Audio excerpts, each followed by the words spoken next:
Today we're going to be reacting to Live from the Black Library's new Black Templar Retcon. Please go support his channel, and the original video will be in the description. Thank you. Welcome to A Christian Reacts. So I do things a little bit differently on this channel. I do react, but I also bring biblical commentary that's pretty close to the Warhammer 40k lore that is on the screen. I also do a Warhammer 40k lore in the Bible shorts, so if you want to check that out, check out my short section on my watch page. Also, check out W Energy drinks. Their shakers are made in the USA, so it's a good way to support businesses in the US. And my discount link is in the description. There you can check, it'll bring you to the website, and you can check out all the flavors and all that too as well. And it'll put the discount in there. Alright, so let's go ahead and get this started. So, I'm going to bring up why Israel, let's say, went on to that crusade, because that's what the Black Templars are, right? They go out, they want to bring the truth of the Emperor to the galaxy. But I'm going to bring that up, and also some scriptures about witches and everything like that, and why God was so harsh. But anyways, let's go ahead and get started. And welcome back to Live from the Black Library, where today I want to talk to you about a new recent lore change to the Black Templars that a lot of people are very not happy about, and it is their treatment of their navigators and astropaths. Before we get into it though, I just want to say thank you so much for watching this video. Please subscribe if you have not already done so, and consider supporting me on Patreon, so you can help me make these videos even faster, and help fund the creation of my new history channel, which has fully illustrated videos. Nice. Plus, you can also join my Discord server linked down below to keep up with me and everything I'm working on. But without further ado, let's get into the new lore. So go ahead and support him. That history channel sounds pretty cool. I may have to check that out, actually. Lore change to the Black Templars. However, before I get into the lore change, let's really talk about astropaths and navigators, because they're at the heart of all of this. You see, abhumans and psychers tend to not be treated very well in the Imperium of Man. However, the Bible does talk about people who are very attuned to the supernatural world. I'll have to find that. I'm gonna find that. Anyways. Navigators are abhumans called Homo Navigo, and astropaths are psychers. And in particular, navigators are some of the most high-ranking people in the Imperium of Man. You see, they have something called the navigator gene, which causes them to grow a third eye. They use this third eye to peer into the warp. This allows them to use the Astronomicon as a waypoint in the warp to navigate through the Sea of Souls, and therefore actually pilot ships in a way that won't get them lost forever or outright destroyed. So okay, here we go. I believe this is it. So 1 Corinthians 2:14. But the natural man receiveth not the things of the Spirit, for they are foolishness unto him, neither can he know them, because they are spiritually discerned. Let me find it. I'm sorry, guys. That's not so, as you can imagine, they are incredibly important for the survival of the human race. Without them, there is no Imperium of Man.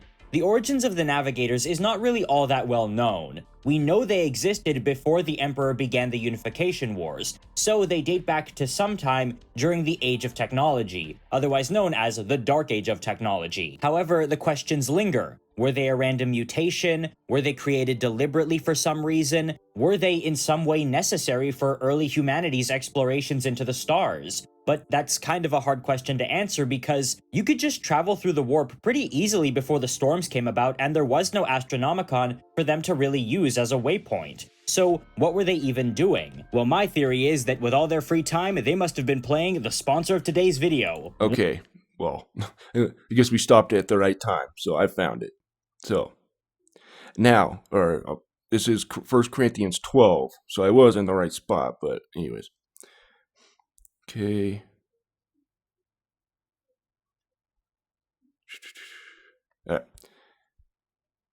Verse 4, we're going to start in verse 4. And now there are diversities of gifts, but the same Spirit. And there are differences of administrations, but the same Lord. And there are diversities of operations, but it is the same God which worketh all in all. But the manifestation of the Spirit is given to every man to profit withal. For one is given the Spirit of the word of wisdom, to another the word of knowledge by the same Spirit, to another faith by the same Spirit, to another gifts of healing by the same Spirit, to another working of miracles, to another prophecy, and to another the discerning of spirits, to another diverse kinds of tongues, to another interpretation of tongues. But all these worketh that one and the selfsame Spirit, dividing to every man severally as he will. So, this is where, mediums and all that, God has given them this spirit, but the devils and stuff are using that against her, right? Like you'll see with familiar spirits. This is what a lot of these wizards and stuff are using, are these familiar spirits. That's what they're called. A spirit they're familiar with. And it's feeding them this information. And of course, we know that these are the Nephilim. And the Nephilim, since they didn't have spirits up in heaven, they're stuck here on earth, and it says they would be known as evil spirits here on the earth. So they've been here for thousands of years. So they know your grandmother, your grandfather, and their mothers and grandfathers and all that. But anyways, I digress. So people do have this discerning of spirits. They can sense when a spirit or anything like that, almost, not necessarily like an astronomicon thing, or an astropath. The astronomicon is what they use, but anyways, I digress. My goodness. War Thunder. That's right. Now you two can take... So let's get past all that. Where is it? Sorry about that. Okay. Travel, but not really be the necessary component for it. They had a use, but weren't really the final... Right here. 100,000 Silver Lions and 7 days of premium account time. Yeah. Sorry about that, guys. Usually better at that. One theory is that the navigators were created to assist with warp travel, but not really be the necessary component for it. They had a use, but weren't really the final key. Yeah. What is known, however, is that after the Emperor finally finished the unification of Terra, he would bring the navigators, which had been nearly driven to extinction, under his protection, and set them up in a very cushy position within his new Imperium. And from then on, it was off to the races, with them gaining an enormous amount of prestige, wealth, and power, even with their own district inside the Imperial Palace that is... Can you imagine having to see through the warp and all the crazy stuff that goes in there? Ugh. And especially, like, you hear some of the people that are discerning of the spirits in our world, and they talk about some crazy stuff too, don't they? But anyways. All their own and no one else's. These are some of the most powerful people in humanity, and as such, one of the stupidest things you could ever do is piss off the navigator houses. Not just an individual navigator, but the houses. Because if you run a ship, you might not make it to your destination.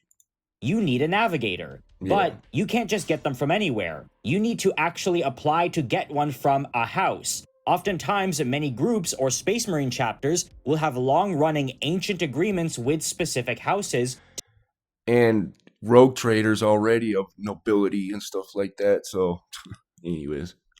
To get navigators from them. So, mistreating your navigator is a really good way to make sure that you never get to do faster than light travel ever again. This is actually part of what kept the Mechanicum, later Adeptus Mechanicus, loyal to the Imperium, because the Emperor signed over 6 navigator houses to the Mechanicus. And if they ever try and break from Terra, they're basically screwed. The only reason the Dark Mechanicum could do this is because they now had the ability to travel the warp themselves with forbidden technology, and of course, demonic influence. However, barring a few exceptions that actually sided with Horus during the heresy, the overwhelming majority of navigators are loyal to the Terran Imperium, and as such, would never side with Mars if they tried to break away. So if Mars breaks away, boom, no warp travel. I guess that's the con of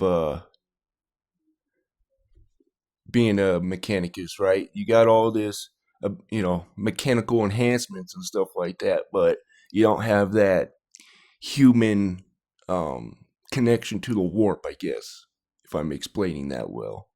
But anyways, I'm saying all of this to really paint a picture here. The navigators are eminently important and incredibly powerful given the position they hold and the service they provide. So, even though nobody likes Yeah, it's the same with the Bible on both sides, the dark side and the side of God.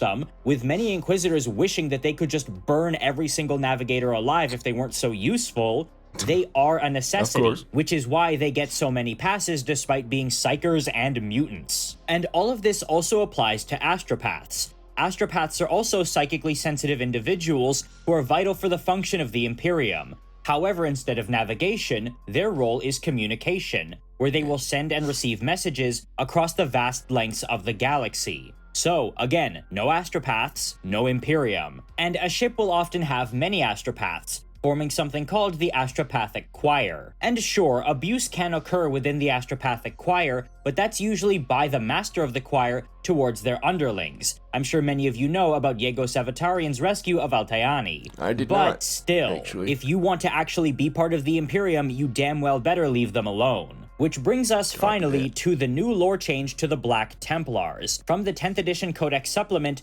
courtesy of Shaskais on Twitter, who has actually been the reason I've seen other interesting lore updates before. This guy's a really great source. And it goes thusly. A detestation of witches. The Black Templar do not maintain a core of battle psychers known in other chapters as like... So I might as well bring this up. Alright, so this is a commenter or a subscriber brought this to me a good while ago. But anyways, so Exodus 22:18. We'll start with... And we'll just keep going from there. So, thou shalt not suffer a witch to live. And there's a reason for that.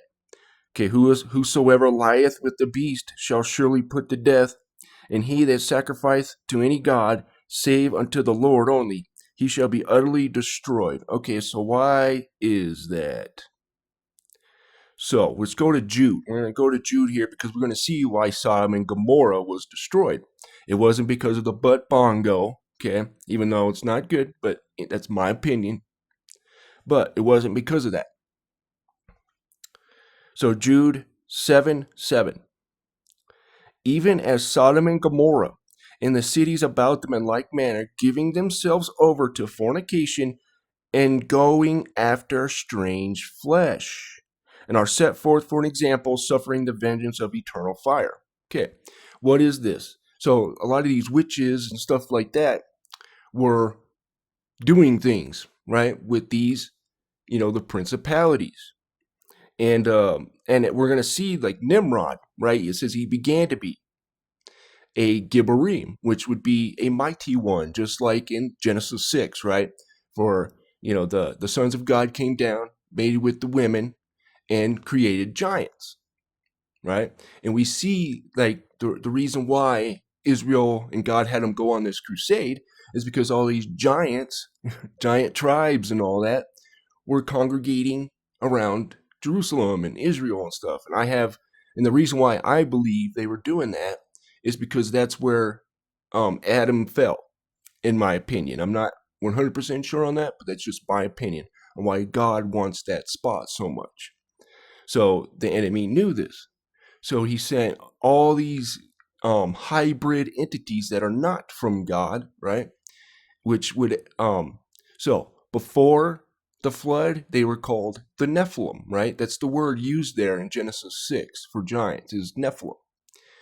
After that, they are the Rephaim. And we know in Job, like I brought up last week, right?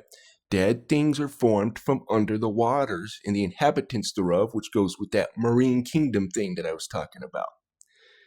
But anyways, that's where the Rephaim come from. Rapha means to heal, to mend, to repair. And the Rephaim means to invigorate a giant. And plus, it's a people group, right? Og was a Rephaim, it says. But anyways, I digress. But this is why he tells us not to sacrifice to these entities, right? So I'll read this whole chapter here. It's only a few verses. So first Enoch chapter 7. And all others together with them took unto themselves wives, and each chose for himself one. And they began to go unto them and defile themselves with them. And they taught them charms and enchantments and the cutting of roots, and made them acquainted with plants, so drugs, hallucinogens, stuff like that. Now, this is what a lot of witches do. Not all of them, but a lot of them do, right? So now we're getting somewhere. And I was going to say something and it totally spaced it out. And they became pregnant, and they bare great giants, whose height was 3,000 ells, who consumed all the acquisitions of men. And when men could no longer sustain them, the giants turned against them and devoured mankind. And they began to sin against the birds, the beasts, and the reptiles, the fish, and devour one another's flesh and drink the blood. And the earth laid accusation against the lawless ones. So this is why God had the flood, right? And this is what these witches and all these people, I should say the principalities, right? Ephesians 6:12 talks about we wrestle not with flesh and blood, but with principalities, spiritual wickedness in high places, right? Well, they're getting these people to take away God's portion, right? Because it says Israel is God's portion. He gave all the other nations to these principalities, right? And Israel is his portion. Well, I should bring this up. This is the reason why it's all going on, right? It's a seed war. And if God would have let these witches and all these things do their thing, right, it would take out Israel. But also think about this. Let's say you offer up your son to these gods, right? Well, that could have been a Jeremiah. Or it could have been a David. Or the person that was going to have David. You see? And then notice as when Jesus, finishes the work, all of this harshness stops because the work is finished, right? Now we don't, end witches and we don't, do all this stuff, right? But anyways, this is why. Genesis 3:14 and 16. And the Lord God said unto the serpent, so there it is. It's the seed of the serpent. So let me bring up 15 and 16. Sorry. And I will put enmity between thee and the woman, between thy seed and her seed. It shall bruise thy head, and thou shalt bruise his heel. Anyways, I should have just said verse 15 there. But you can see the dichotomy that's going there. It's the seed of the serpent, which the beast, and then Jesus, right? But anyways, so that's why God was so harsh, because he wanted to keep the seed going and uncorrupted. Librarians. The heirs of Sigismund cleave to a decree the emperor is said to have made before the terrors of the Horus Heresy unfolded, forbidding the use of supernatural powers amongst the Space Marines. The Black Templars despise what they see as occult manipulation and witchcraft amongst xenopsychers, heretic sorcerers, and warp-tainted abominations. Those imperial psychic mutants who the chapter's fleets rely upon, such as astropaths, are grudgingly tolerated but cruelly treated, chained in cramped cells out of sight when not immediately needed.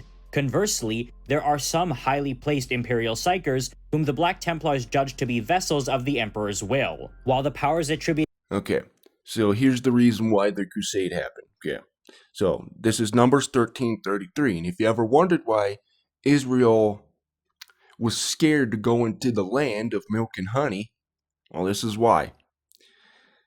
And there we saw the giants, the sons of Anak, Numbers 13:33. I don't know if I brought that up, but anyways. And there we saw the giants, the sons of Anak, the Anakim, right? Which come of the giants. And we were in our own sight as grasshoppers, and so we were in their sight. So God he wanted to take out this corruption per se, right? Which is why God says, end all the women, children, animals, food, nothing, take nothing, whatever. But some tribes, he says, okay, just take the spoils of war. Because some of these tribes were human, right? But a lot of them were these Nephilim, or Rephaim type tribes where they had this hybridization going on. And a lot of it came from these principalities that were doing things. Yeah.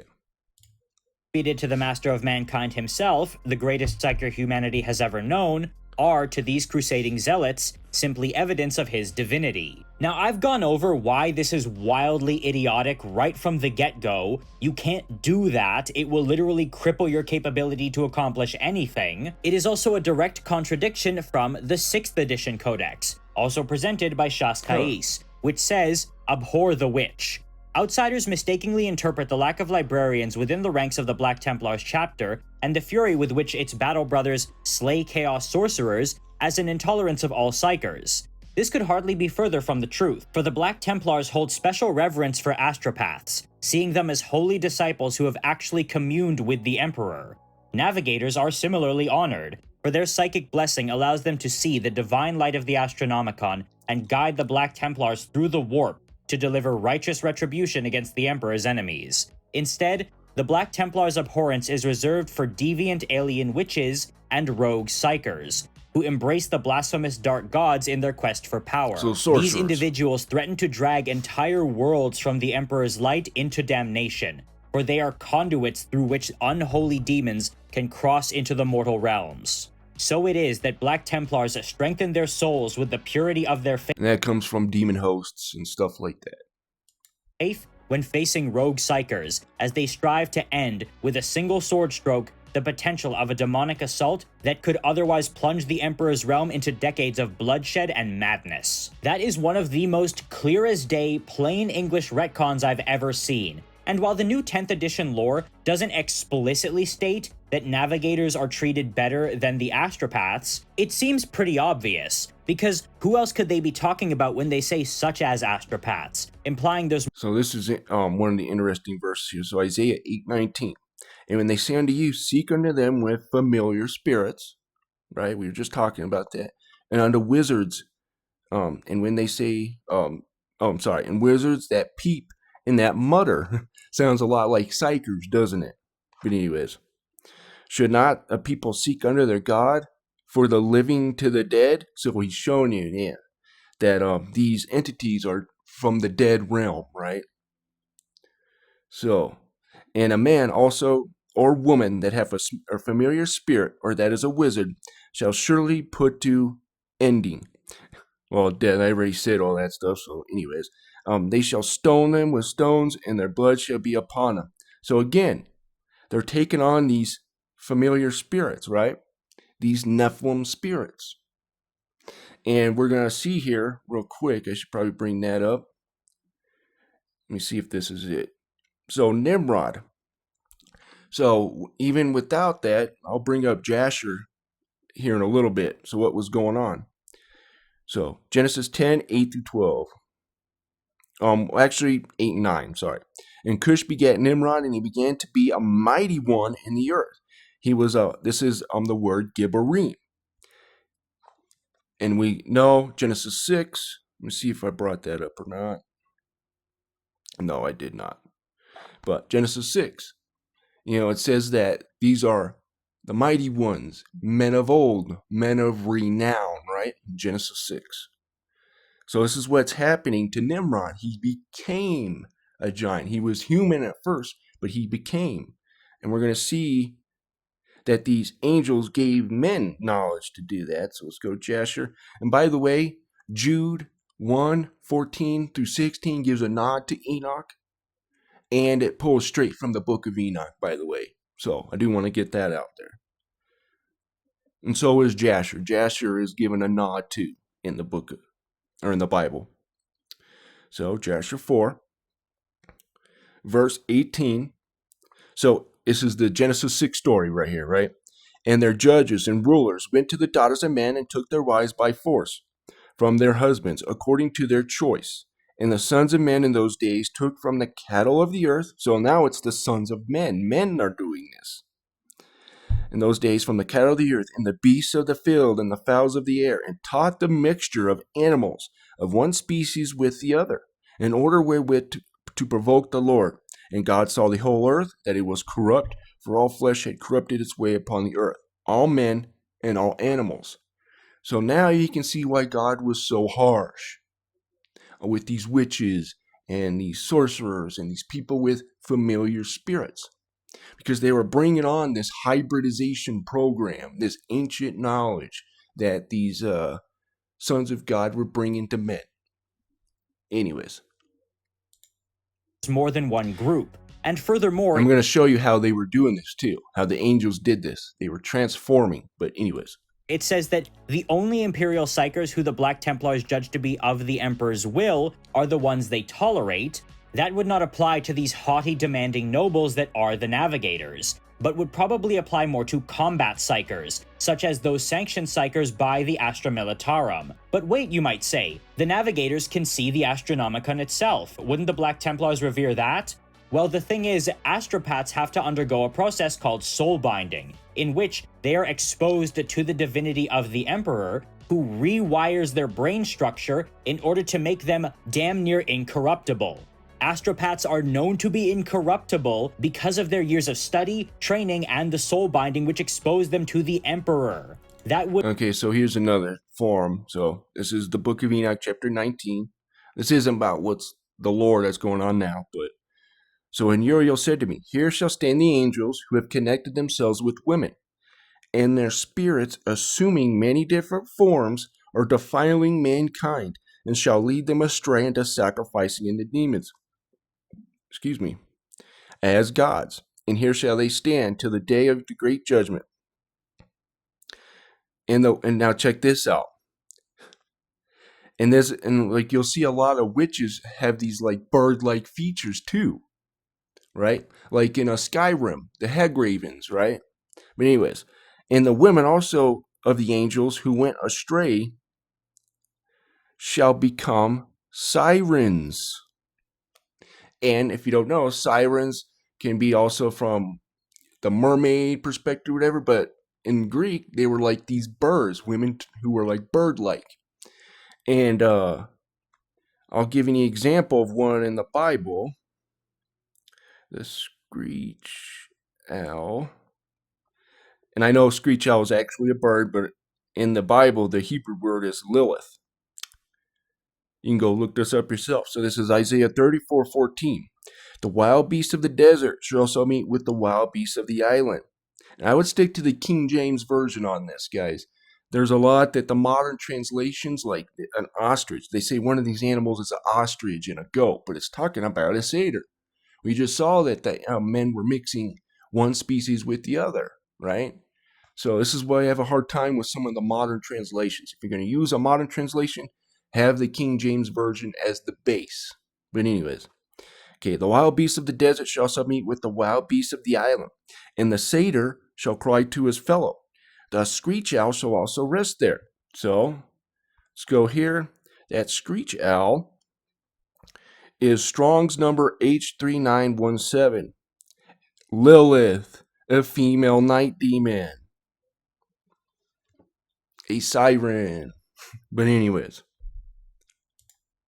would be a very clear indicator of divinity. So if the astropaths are not going to get a pass, I can't imagine the navigators would either. And in the new lore, it doesn't say some of those psychic mutants, it says all of the psychic mutants. And yes, navigators are very clearly mutants, so Yeah. this implies they're absolutely being mistreated. And on the off chance that they're not being mistreated, that would just mean that this lore segment is just very, very sloppily worded, which is also pretty bad. And that goes with what I was saying about the Terminus Decree. You know, we got a bunch of people that it just seems like they do not care about the lore. They don't care about Warhammer 40k. They care more about virtue signaling than they do about actually writing a good lore segment. You know, they don't care about reading the old lore because that's for the chuds or whatever it is. They're getting a bunch of people who just do not care about Warhammer 40k. That's just my opinion. And you can see it. It's lazily written because they don't care. If you get Games Workshop, if you hire somebody who loves Warhammer 40k, you're going to get a better product. It's as simple as that. Okay.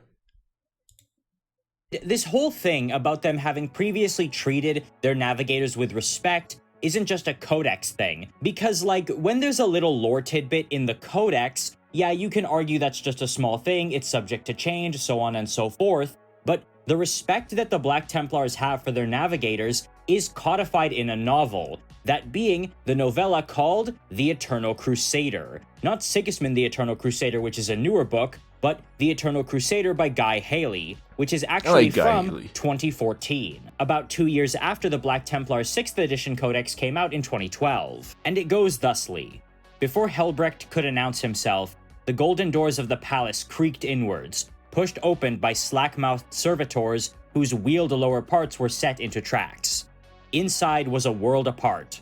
By ancient treaty signed between the Black Templars and House Zhu Sha Eng, the area beyond the portal was, technically, not part of the Eternal Crusader at all, but sovereign house territory. Even Helbrecht could not enter without permission. A group of heavily altered combat thralls clustered toward on hissing legs, their eyes far too alive for true servitors. They held weapons at the ready in metal hands. Shoulder-mounted melta-guns, bonded into their flesh, panned back and forth over the group of space marines. A phalanx of men, wearing the exotic colors of House Zhu Sha Eng, formed up behind them, standing to attention, their laser carbines across their chests. A female menial, her painted face scarified and neck extended upon a tower of brass rings, came forward from the palace's atrium. She stopped at the threshold of the doors, the palace where the domain of the Navigator ended and that of the Black Templars began. In her long service, she had never been beyond the boundary of the palace. "Welcome to the domicile of Jushol Zhu Sha Eng, Lord Helbrecht," she said. So this is something interesting here. This is what I usually bring up with a Mechanicus, but it was interesting. So Daniel 2:43, and whereas thou sawest iron mixed with miry clay, so clay is always used as us, humans, right? So, and whereas thou sawest iron mixed with miry clay, they shall meet. Now, pay attention to this part. Remember, we were just talking about what's going on here, right? They shall mingle themselves with the seed of men, who's the they, right? But they shall not cleave one to another, even as iron is not mixed with clay. So, very interesting. Is there going to be some cybernetic stuff going on? But anyways. Revealing filed teeth inlaid with patterns of silver. "I am House Mistress Telifera, pledge bound to House Zhu Sha Eng. I bid you welcome. The Lord Navigator is expecting you." The rear of the palace extended deep into the spire's spines, sealed off from the rest of the Eternal Crusader by multiple blast doors and thick armored bulkheads. In splendid isolation, the Navigator, far too valuable to risk in battle, could wait out any conflict. But the front part of his domain stood proud of the mass behind it. This was a tower covered over with a dome. From there he gazed into the warp. It was there, to the pilot's scrying chamber, that Helbrecht was led. Jushol Zhu Sha Eng stood at the console by his throne, consulting with a tech adept. Maintenance of the chamber was the responsibility of the Navigator's house, not the Forge. Like the thralls in Jushol's employ, the adept would be bound to him. The Navigator houses completed their own treaties with the Adeptus Mechanicus for such work. Thralls, menials, servitors, and the tech adept bowed and withdrew as Helbrecht entered the chamber. "My Lord Helbrecht," spoke the Navigator, "a welcome interruption from my daily chores." "I will keep this short, Lord Navigator Jushol of House Zhu Sha Eng." Helbrecht spoke humbly. He bowed his head and held out a scroll tied with a black ribbon. "I come with a petition." After this, Jushol basically reads over the missive and says that he's gonna have to go back to Terra soon, because he's done with his flying duties and will soon have affairs to deal with as part of his house. He doesn't specify what those are, though. What he does do, though, is offer Helbrecht himself wine and refreshments, which Helbrecht is compelled to take. And furthermore, he has his— Yeah. I'll shut up and let him talk. Sorry. His concubines and his harem greet Helbrecht humbly, something Helbrecht can't properly understand because, well, he's a space marine. And Helbrecht says after finding out that he's gonna leave, "We will miss you, Lord Navigator. You have proven yourself invaluable to the Eternal Crusader," and then leaves Jushol's palace. The guy has a literal palace inside the Eternal Crusader, the Black Templar's flagship, all to his own, that is fully stocked with wine and concubines and any other luxury you could have, something that the Black Templars would balk at. But Helbrecht does not turn up his nose, he doesn't sneer, he doesn't show any kind of distaste, he shows a full reverence to Jushol, who returns that respect, This feels like a meeting of equals, Yeah. not some weird standoff between someone who hates psychers with a burning passion and someone who is barely tolerated. And Again, you know, lazily written, not paying attention to the lore beforehand, or a disdain for the lore, or, you know, beforehand. Oh, man. it says later, he relished the power. While in the Empyrean, the Eternal Crusader was at his mercy. One push of his mind and he could destroy every soul aboard the vessel. He could damn That is a cool staff. I do like the purity seals on it. That is pretty cool. Anyways. them. Jishol Jisha Eng was senior enough in his house to know some of the truth of the warp. He was no naive ship steer who believed the faces howling at him were mere fancy. He knew them for what they were, souls, and the things that haunted them. They called to him, gesticulating lewdly, their faces cycling from plea to threat to promises like patterns on molten metal. Release them to us. Release them, they seemed to say. Open your box of morsels and you shall be rewarded.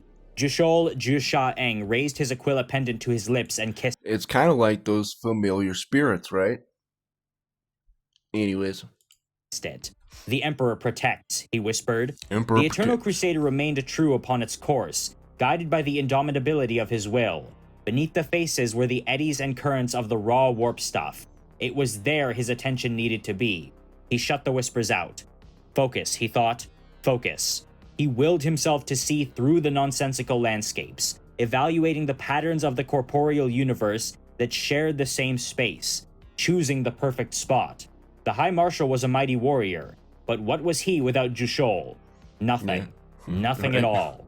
And after this, Jushol brings them to Armageddon, right in the middle of the Orcish invasion, and then says, well, that's a great landing, time to return to my wine and concubines, and goes back there to chill for the duration of the battle in safety. And if Helbrecht is showing this much reverence to Jushol, this haughty jerk, it seems nonsensical to think that he would be mistreating the astropathic choir. Astropaths and astropathic masters are far more pious and reverent than someone like Jushol. They should be appreciating them. In fact, that's a lesson the Blood Angels learned during the Horus Heresy, that astropaths are reliable and dedicated, and many of them are very willing to lay down their lives at a moment's notice to get a message across if it's needed. This happened during the Horus Heresy, and the Master of the Astropathic Choir basically had his soul torn to shred by demons so he could get the message, save Baal to Terra, during the Tyrannic invasion. So, why would the Black Templars not view them as someone worthy of respect? This is just not only inimical to proper lore flow, but completely nonsensical. By the way, Devastation of Baal is it's a pretty good book. I thought it was pretty good, but anyways. There's no rhyme or reason. You say that they show some respect to psychers, who they view as conduits of the Emperor's will and who are highly positioned, but you say they abuse their astropaths? Astropaths are not menials or slaves or serfs. They are respected members of the crew, and they earn that position. And here's the thing. I can live with lore changes if it's done for a reason, like it will make something more interesting, or rework a faction that's previously been ignored and hasn't really fit into the lore all that well, or just generally opens up new storylines. But this feels really pointless. And not only is it pointless, it's just that it doesn't make sense. Again, my opinion, like the Terminus Decree. You know, it's like the Grey Knights got to go in there and put the Emperor on his throne, whatever, and they're going to get through the Custodes. Are you kidding me? And why wouldn't the Emperor tell the Custodes and all that or whatever, you know? Anyways. And that's not the only example of this sort of thing from the 10th edition codex. Also from Shas Kais on Twitter, who shows the screenshots that say, on worlds the Black Templars conquer, their toiling armies of indoctrinated serfs and lobotomized servitors raise a forbidding chapter keeps. It says forbidding, not foreboding. I don't know why that is. Part armored fortification and part shrine, these fortresses serve as temporary strongholds and mustering points for future crusades. They are glowering reminders of the remaining populace that it was the God Emperor's angels of death who delivered them, and that their fate is under constant scrutiny. The Black Templars have no interest in rebuilding worlds they have cast into ruin. They make demands of what the grateful but shattered planet has: raw materials, fuel, a harvest of youths, and depart, eager to pursue the next nest of blasphemies. However, even the most heartfelt pleas to the Black Templars by heavily populated planets facing otherwise certain destruction are not guaranteed to be answered with salvation or mercy. Blinkered by their fierce loyalty to the Emperor and unwavering devotion to the strict tenets of the Imperial Creed, the Black Templars are stern judges of obligation. Where they find worlds they consider unworthy, corrupted, or wanting in some way in the Crusade's utterly inflexible assessments, they may instead turn their full wrath upon invader and defender alike. And later, from the same codex, Imperial forces fighting alongside the Black Templars have been shaken by the totality of the Crusaders' violence. The Black Templars hold fast to ceramite-clad ideals of warrior honor and the humble virtues of the Emperor's vaunted elite. Still, such notions are often very different to those held by others. To ensure he meets a particular enemy champion in single combat, a Black Templar's commander will willingly lay waste to manufactories, power grids, and agriplexes, condemning a region's populace to centuries of hardship to come. If the chapter's honor is seen as best... Here's something that fits the Black Templars perfectly. So Romans 13:4. For he is the minister of God to thee for good. But if thou do that which is evil, be afraid. For he beareth not the sword in vain. For he is the minister of God, a revenger, to execute wrath upon him that doeth evil. And wherefore ye must be subject, not only for wrath, but also for conscience sake.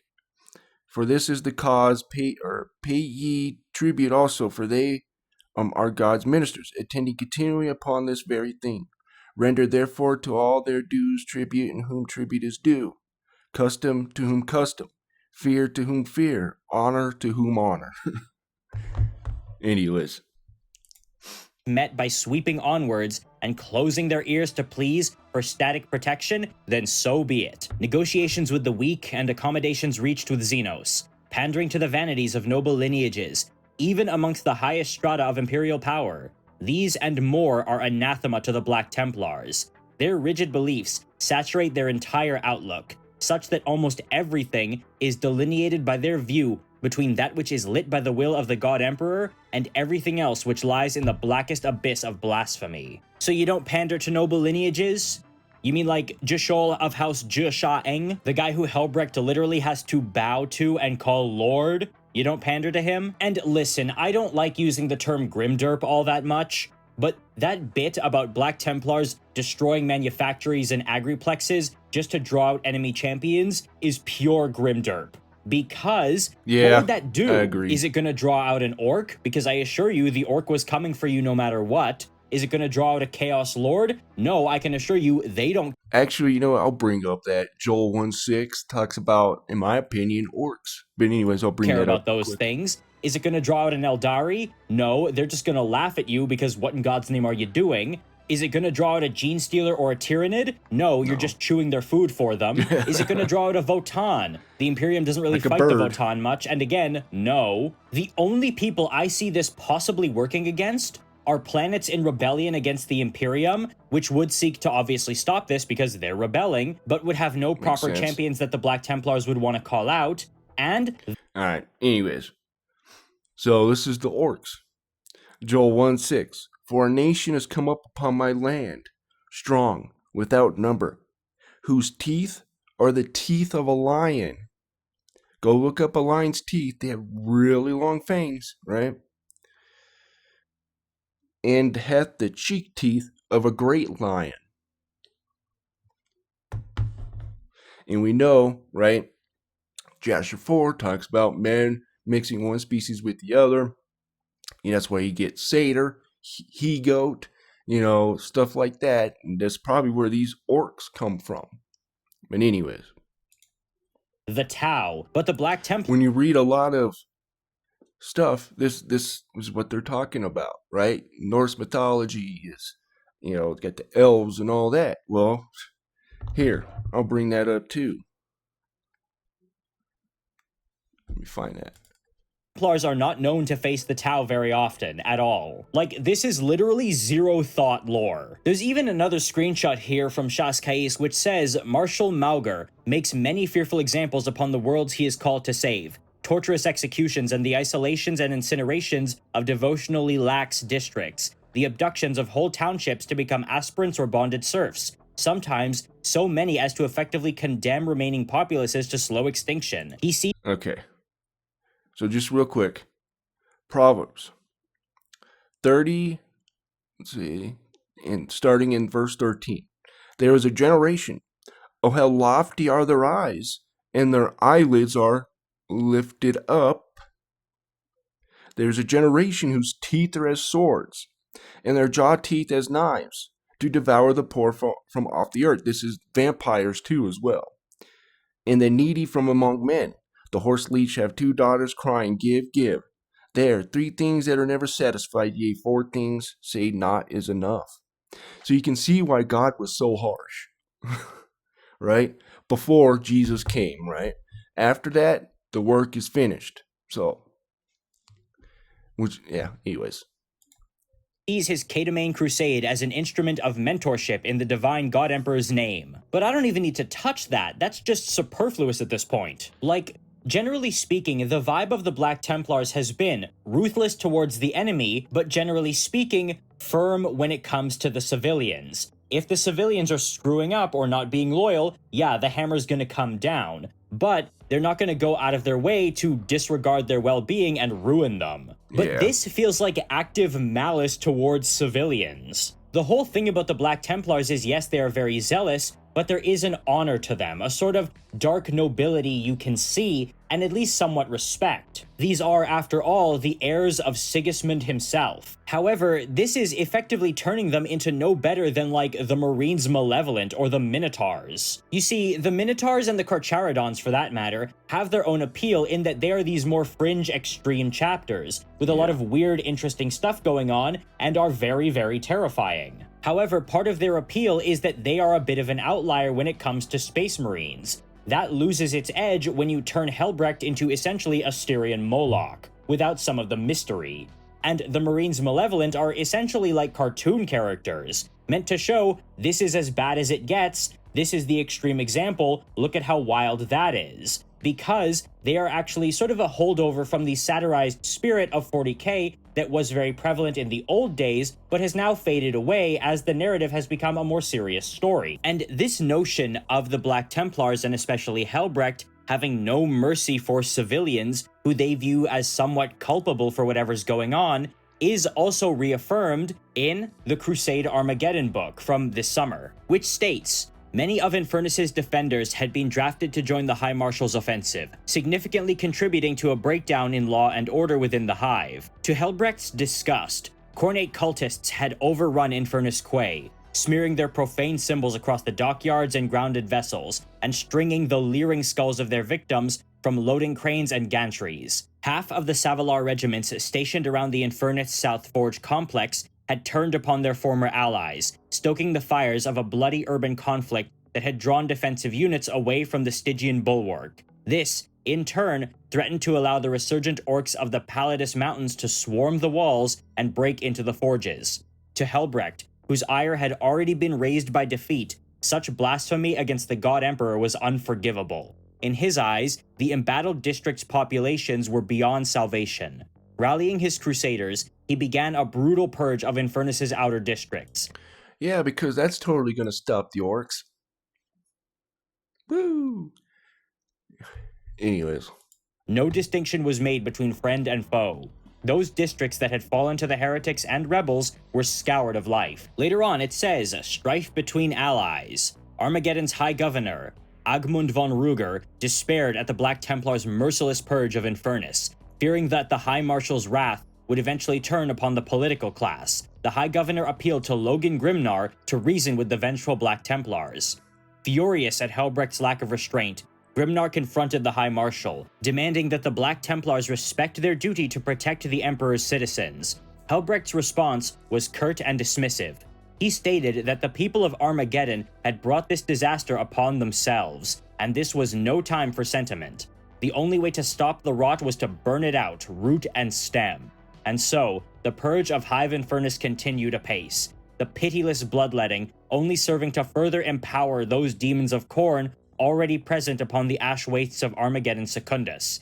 No protest could stay the Black Templars' wrath. This too is again contradicted from a recent novel, that being Helbrecht, Knight of the Throne, from 2022. This is not some 10-year-old book, it basically just came out by novel standards, wherein a world is undergoing a heretic uprising, and upon finding this out, a pilgrim leader says to Helbrecht that we need to march to holy war, and Helbrecht actually smiles at this and rallies them to fight. And after all is done and the day is won, Helbrecht hands the world over to that pilgrim leader. And there is a line in the book which states, "The strength of the Imperium is in its people, in the flock who give themselves to the creed. An army girded by true faith has no equal. It can overturn the galaxy if its heart is pure and sworn unto him." And furthermore, this book establishes Helbrecht's narrative arc in that he's kind of struggling with what he feels he ought to do in service to the God Emperor, but what Guilliman is telling him to do with Guilliman's different mentalities and new way of doing things. So Helbrecht is actually really struggling. He's having a bit of a,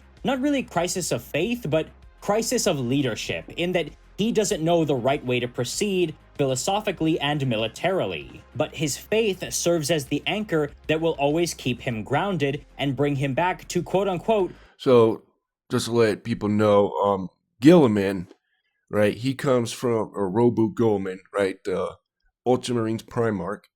He's of that age where the Emperor wasn't a god. So, right, that's where he's coming from. But he kind of has to toe the line, because it would disrupt the Imperium if, he tried to say the Emperor wasn't a god and blah, blah, blah, or whatever. It wouldn't be good. But anyways, so that's where Guilliman, Robu Guilliman, whatever you want to say. But anyways, that's where he's coming from. Doing what is right.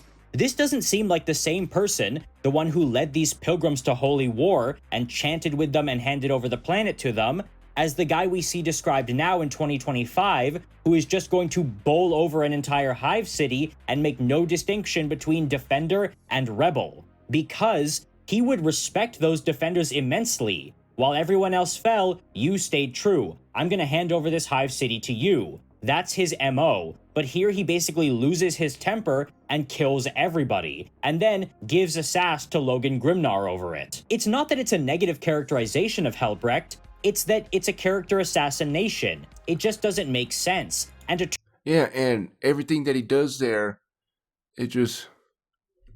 Why? I mean, your enemy is on the footsteps and you're just going to go and purge them all or whatever. But anyways, I digress.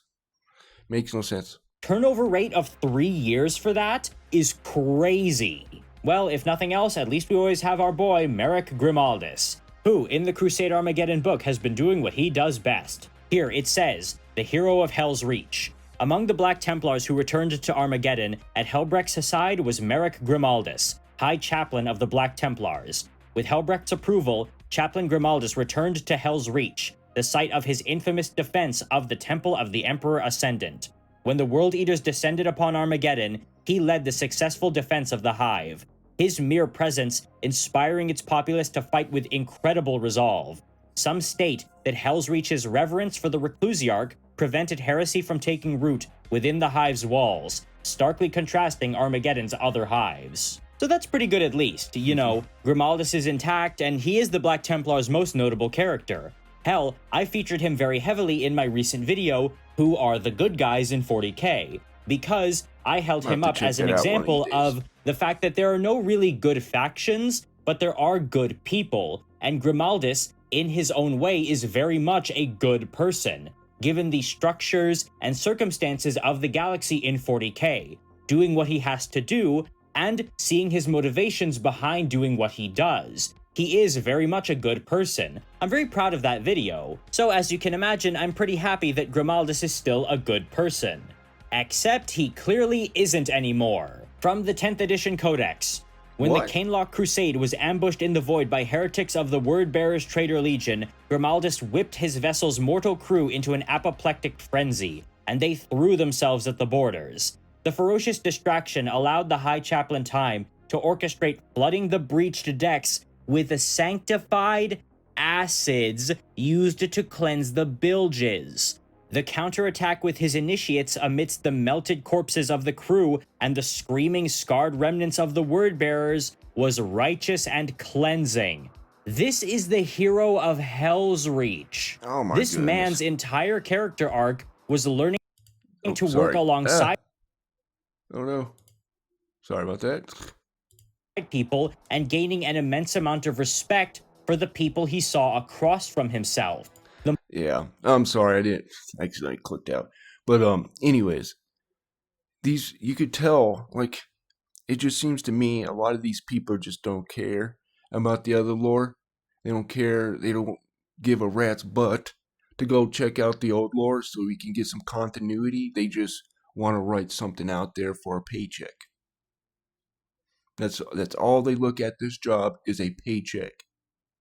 But what do I know?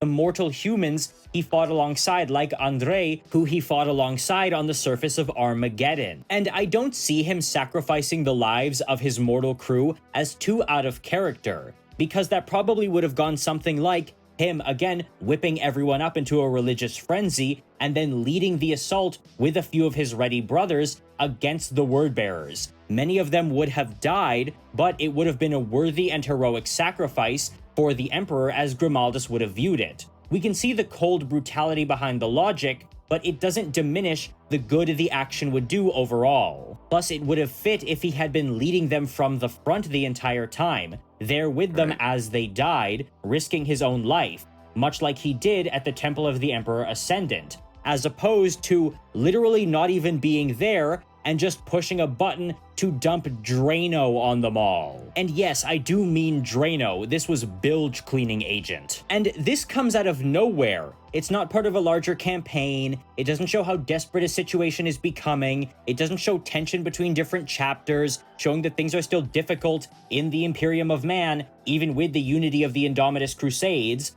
It's literally just a self-contained tiny thing. Ship was boarded, ship was cleared, and Grimaldus dumped acid on the people who trusted him. Like, why? It literally feels like blatant character assassination. There is no purpose to this. That's what all of this feels like from the 10th edition Codex and Crusade Armageddon.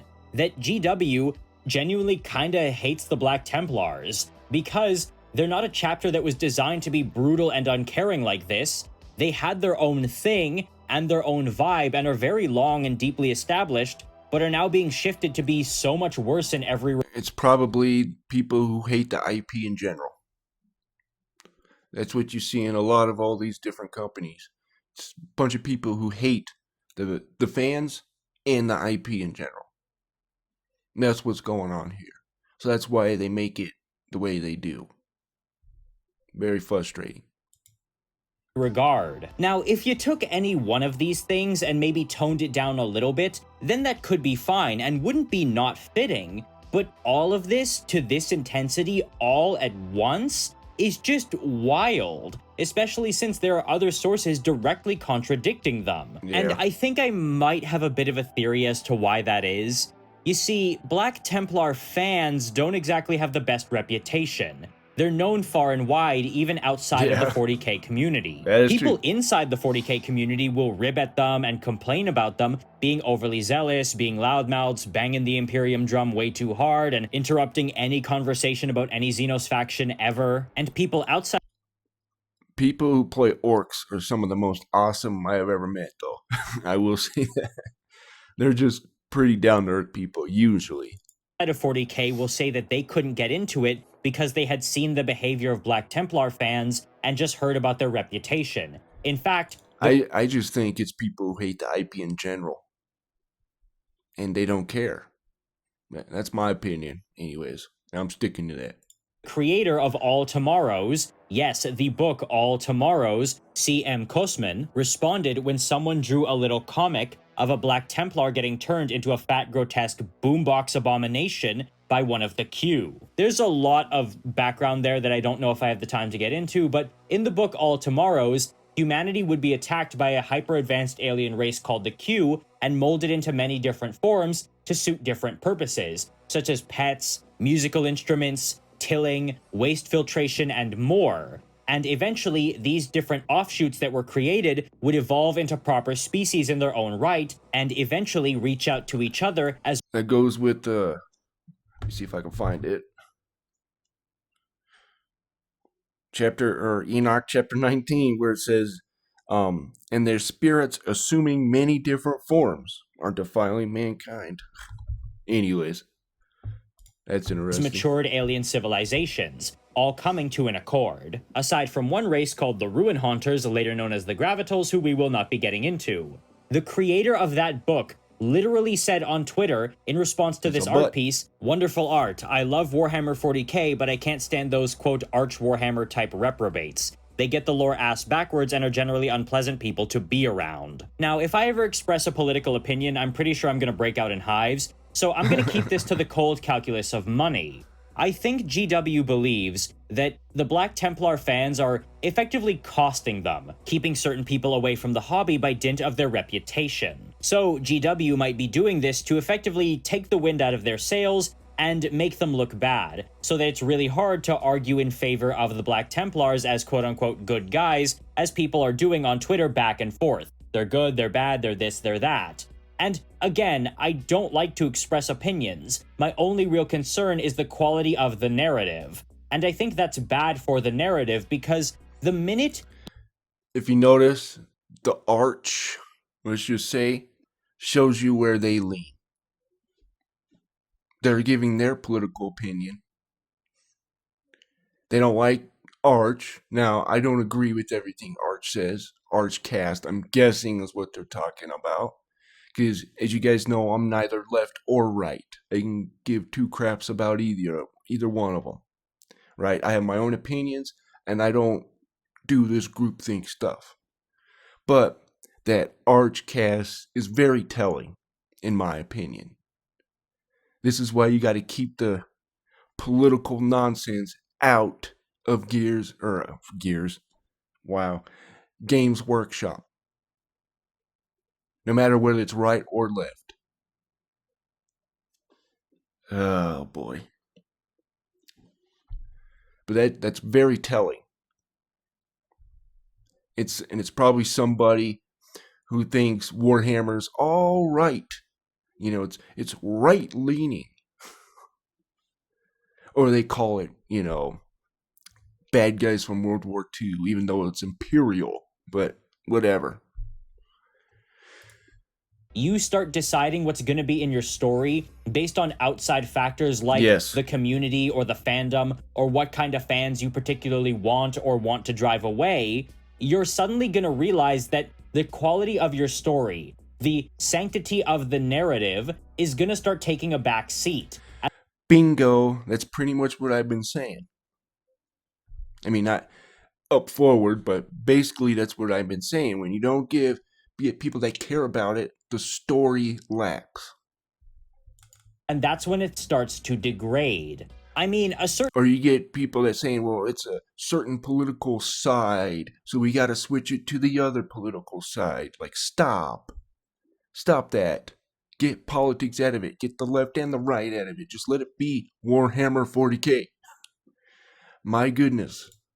Certain story is going to attract a certain kind of person and a certain group of people by dint of what the story is and what the author wanted to tell organically. But this doesn't feel organic. It feels like there's a lot of intentionality behind it because this all came at once. And it would also explain why they threw Grimaldus under the bus and made him look bad. Especially in this way that served a literally no narrative purpose. It was, quite possibly, just a way to piss off the BT fans. And again, if that happens organically as you tell the story you want to tell, that's one thing. But going out of your way to include things like this, especially when it contradicts things from not even 3 years prior, simply isn't good for the long-term health of a narrative like Warhammer or anything really. But what do you guys think? Do you guys believe that this lore change is just as ridiculous and out of left field as I do? Do you agree that this is kind of deliberate, or do you think GW is maybe doing this a little more... It was deliberate. ...organically? Do you think this is particularly out of character for the Black Templars, or do you think that people are just kind of viewing them through rose-tinted glasses, and this has kind of been their MO all along? I'd love to hear what you guys have to say in the comments below. Please subscribe. Well, you saw that they honor people who follow the Emperor's light and who defend it. Right? So why would you go and just purge them all because they didn't defend it rightly or just didn't, I don't know. Anyways. If you have not already done so, consider supporting me on Patreon if you can, and joining my Discord server also linked below. And once again, thank you to War Thunder for sponsoring this video. Don't forget to click my link in the description. Alright, so we're going to go ahead and end it here, guys. I hope you enjoyed that. I'm not here to give political opinions. I'm here to bring the truth of what the Bible says, right? And I think trying to sway that Warhammer's right wing or left wing, whatever, is just stupid. It's real stupid. I don't care. I know Arch does that. I don't typically care for that. I think we should keep politics out of fictional universes so people can escape to it and not have to deal with left wing, right wing, or whatever, and just love the faction that they love, you know? But anyways, I want to thank everyone who liked the video, and if you disliked the video, thank you for at least giving me a chance, and I hope you guys have a wonderful day, and thank you.